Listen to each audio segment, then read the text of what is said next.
Management and McKinsey are eager to fawn over the Chinese government, one of the most repressive regimes in the world.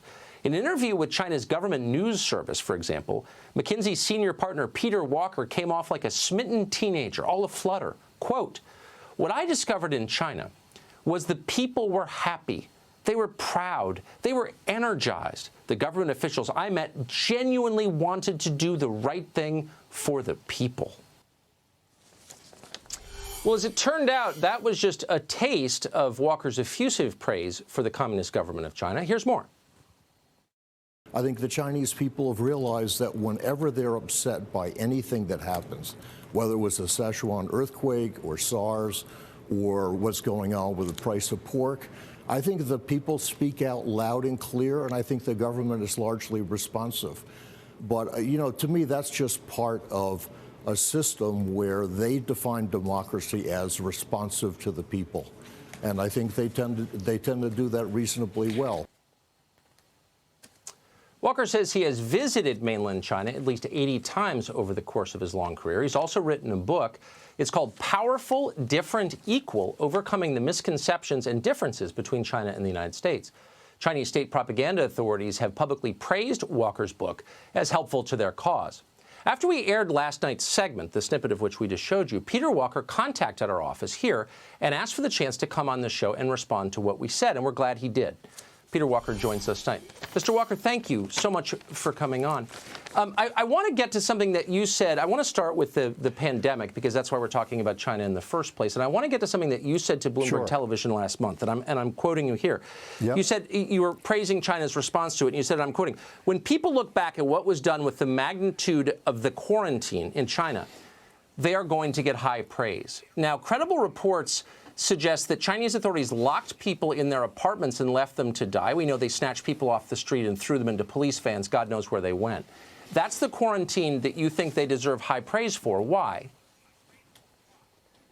Well, I think, Tucker, if you just look at the results, okay, so I know there's always going to be questions about exactly what the numbers are, but I think the harsh action that they took, given the scale of China and the number of big cities in it, was exactly what they needed to do to be able to prevent the outbreak from going any further. And the reality is the outbreak hasn't gone much beyond Wuhan. Now, having said all that, am I happy about their lack of disclosure and lack of transparency? Absolutely not. They should be faulted for that. They should be accountable for that.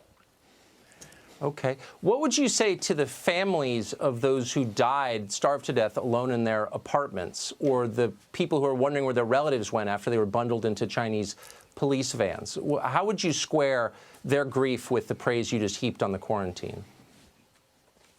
Look, I mean, at the end of the day, you just have to look at the total picture. It's like when Cuomo gets on every night and when Trump gets on every night. Everybody's heart has to go out to every individual who died.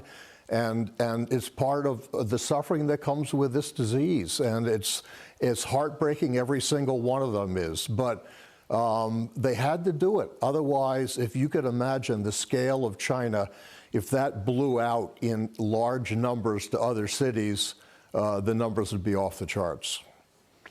Well, Wuhan, where it began, is roughly the size of the New York metro area. We've lost more people in New York than the Chinese at least publicly admit they lost in Wuhan.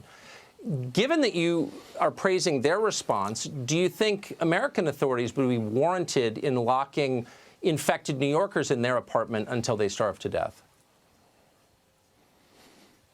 Well, you know, I mean, the U.S., I think, got a late start when all is said and done. China got a late start, too. But I think the U.S. got a later start and was also more unprepared when it comes to having the kind of the people, staff, the health workers, the equipment that was required, the PPE, for sure. All of that. I think that's right. But if we had started earlier, do you think it would have been wise to lock people in their apartments till they die? No, look, I mean, there are a lot of things about China I don't like, and certainly those specific actions I think were overly harsh, were insensitive, and China bears the brunt of that. They're accountable for that. I totally agree. Okay. Okay, so you said that you don't like some of the things China has done. I just want to go to something that you have said. This is from your website that you do like. You were asked about the Uyghurs. I'm sure you've been asked many times, and you were contrasting human rights in the U.S. and China. You said, in the U.S., human rights are inalienable and absolute. Human rights in China are relativist to be weighed against other societal needs. For example, you mentioned the Uyghurs, including food and shelter. You said, as an example, on the treatment of the Uyghurs, China would point to dramatic improvements in the Uyghurs' quality of life, and that would include over the last 50 years in terms of literacy, prosperity, and longevity, as well as a sharp reduction in Islamic terrorist incidents to the benefit of all Chinese.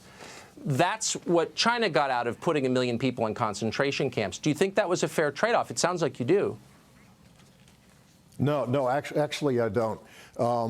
I understand that from the government's point of view, clamping down on Islamic terrorism was a high priority. And one of the things when you spend a lot of time in China, as I have, is they are fanatics about stability. Do I agree that locking down 1 million people in a internment camp is a smart way to deal with Islamic terrorism? Absolutely not. I wonder though, well, good. But may I ask, why would you note that their literacy had increased? I guess the obvious question is, who cares about your literacy if you're in a concentration camp? Yeah, but you know, that's a good point, Tucker. So one of the things in researching my book that just became very clear to me, because a lot of times I said to the Chinese people, I said, you got a lot of things going for. Why are you doing things the way you do? And one of the things you discover about the Chinese society, it's a collectivist society. So very different from the individualistic society of the U.S. So in China, literally the way they would look at it is there are probably 80 million people in Xinjiang where the Uyghurs live. We locked up 1 million, and so 79 million people are materially better off in terms of the quality of life, standard of living, and everything else. And it was only about 1.5% that we locked up. That's how they think about it. Do I agree with that? No, I don't agree with it. But that difference between collectivism and common good is a huge disconnect with the U.S. because we regard it, always have been proud of, every human life is sacred, and therefore any injustice is something we ought to be railing against, and they're just not wired that way. Well, sure. And do you think it's when you say, well, let me just back up, do you think it's a genetic question when you said they're not wired that way? No, it really goes back to Confucian values. You know, Confucian values, and I know there's been a lot of negative press on Confucian institutes, but if you just go back to Confucian values, one of the things you'll learn is family first, society second, individual way down the totem pole, and the individual's role is self-improvement through education to better serve family and society. So whenever you talk to the Chinese about how is the country doing, they always go back to the broad base of maximum number of people out of poverty, education, whatever it is. I bet they do. I bet they do. I mean, that's a pretty handy way to excuse putting 1 million people in a concentration camp. I wonder, though, and I know it's hard, this is a problem in my life, it's hard to hear myself sometimes when I speak, but listening to you, this seems like a pure apology for fascist behavior. Well, look, I mean, let me go back to what I said before. Do I agree with putting 1 million people in internment camps? Absolutely not. You know, the U.S. went through this too. I mean, we did this to the Japanese. Actually, we didn't. Okay, so if you're going to try to draw the moral equivalence, let me just ask you the obvious question, because I don't think anyone would do this for free. Yeah. How much money have you made over the course of your long career with McKinsey in China? Would you just, if you could put a kind of rough estimate out there? It might be helpful to understand this. Yeah, look, I'm not. Just ballpark. I probably spent a quarter of my time in China over the course of roughly a dozen years, something like that. And so, you know, I guess the point I'm making is this country, in part at the urging of McKinsey, is now so economically tied to China that you got to wonder if the values you describe, which are repulsive, I think most Westerners would agree with that, exterminating individuals for the sake of the group is repulsive. I wonder if that's in fact hurting our country. Like, why would we want to be aligned with a government that grotesque? Is that a fair question, do you think?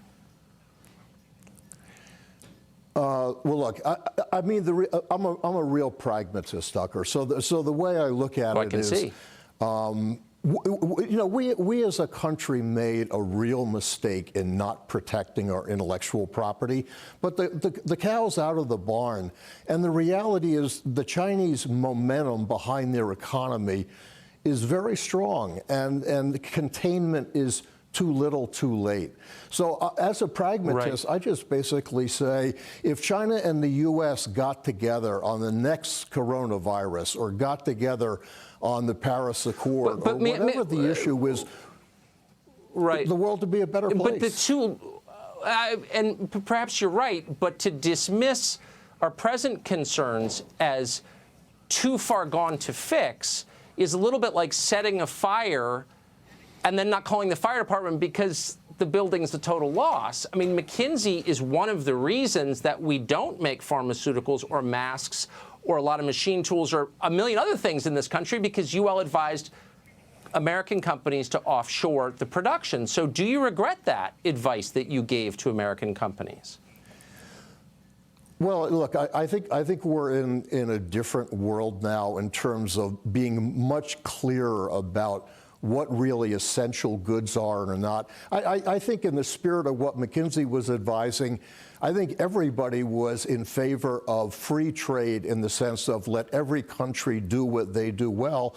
And if you could take advantage of cheap, talented labor in China, which is not so cheap anymore, it was kind of something that improved the overall economic well-being globally. And the economists would say that. I think now that we're realizing the dependencies. I mean, how many Americans would have imagined that most of the ingredients for pharmaceuticals came from China, and you're vulnerable? So I think this coronavirus Did you think of that at the time? Because you had a, well, for sure, and that's why we're grateful that you're on tonight, because a lot of us have been awakened to this, but I'm wondering, as someone who had a front row seat to the process itself, most of us were sort of blissfully unaware, but you saw it happen. Did it ever occur to you, wait, maybe we should make some, I don't know, antibiotics in the United States? Maybe it's unwise as an American to abet the offshoring of pharmaceuticals. Yeah, I mean, I think you could always look back and say, I just know at that point in time, the economic model, which was both Democratic and Republican, was open free trade is maximum economic good for everybody. And I just don't think people really paid attention to what are the risks, what are the second order consequences. And frankly, one of the wake-up calls coming out of this virus is going to be people are going to sit down and say, what are we willing to give up in terms of economic efficiency in exchange for security? And that'll be a good discussion. I think you're absolutely right. Different decisions. Amen. And I think that's absolutely true. So let me just end on this. You spent 46 years at McKinsey. You've written about it. You've obviously had a chance to think deeply about it. Do you regret participating in any of these trends, the ones that you say we should rethink? Well, you know, the vast majority of my work related to China was for Chinese companies. And frankly, they were doing the same things. I mean, my world was the world of insurance. And so I helped a lot of Chinese insurance companies just do the basic things. And so it was get policies that provide better protection for consumers, communicate more clearly so people understand what the products are, be smart about how you price it, cut your costs when you can. So I really wasn't involved in the U.S.-China link directly. But, you know, if my McKinsey buddies were here today, I think they would say, as I have, that free trade was so the dominant mantra of the time that anything that could be done to foster that and make anything anywhere was pretty much unquestioned. And I, like I said, with this virus, we're going to revisit that. And, you know, it's not, I don't agree that there's going to be a huge increase in manufacturing jobs back here, because what's going to happen is a lot of their supply chains are going to go to the Philippines, Thailand, Vietnam. Oh, I bet. And so the country is going to have to say, we're going to be willing to pay an extra X% for pharmaceuticals to have maximum safety. And I think that's a very fair question and fair trade-off. So no regrets. Peter Walker, thanks so much for coming on tonight. I appreciate you doing that. Well, thank you, Tucker. I've enjoyed it.